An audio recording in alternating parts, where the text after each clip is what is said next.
Imagine spending $60 million on a legal fight only to end up exactly where you started. No one got paid, no one won, but the money is just gone. How does that even happen? Hey guys, welcome back. So, we've all been following the drama between Blake Lively and Justin Baldoni. It's been messy, it's been all over our feeds, and honestly, it's been a bit confusing. But things just took a very strange turn. They settled the case.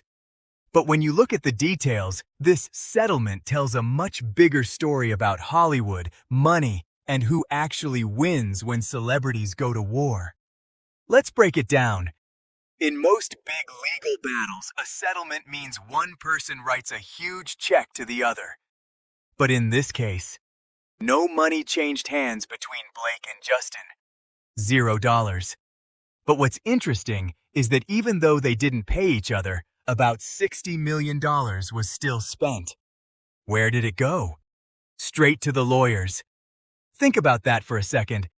These two spent a fortune fighting, and the only people buying new private jets today are their legal teams.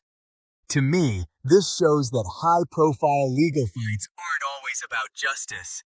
Sometimes they're just a giant ATM for law firms. It's wild that you can spend $60 million just to agree to stop talking.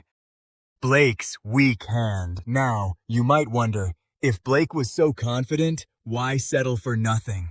Well, this is where it gets crazy. Reports are coming out that the judge basically poked huge holes in Blake's claims. Her legal position was getting weaker by the day.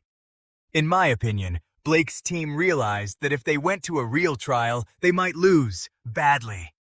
When a judge starts leaning against you, the pressure becomes real.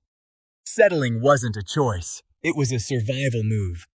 It's like playing a game of poker and realizing the other person has the better cards, so you just decide to fold before you lose your house. Protecting the brand. Another big reason they didn't go to trial? Their careers. Look, a courtroom isn't a movie set. You can't edit out the embarrassing parts. If they went to trial, they would have been cross-examined. That means aggressive lawyers asking uncomfortable questions about their personal lives and behavior on set, all while cameras are rolling. For actors like Blake and Justin, their image is their paycheck. A trial would have been a PR nightmare. They chose a safe exit because at the end of the day, protecting their reputation was more important than being right. It was basically damage control. The creator effect. Now we have to talk about us, the people on the internet.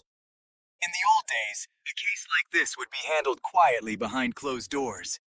But today, independent creators, YouTubers, and TikTokers analyzed every single move they made. The internet acted like a second jury.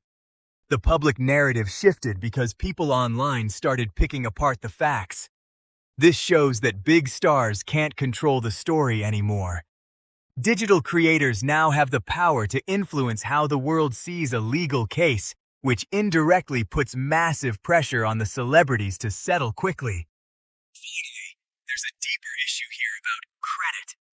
One of the biggest sparks in this script was how an independent creator's name was intentionally left out of a major podcast related to this drama. This happens way too often in the industry.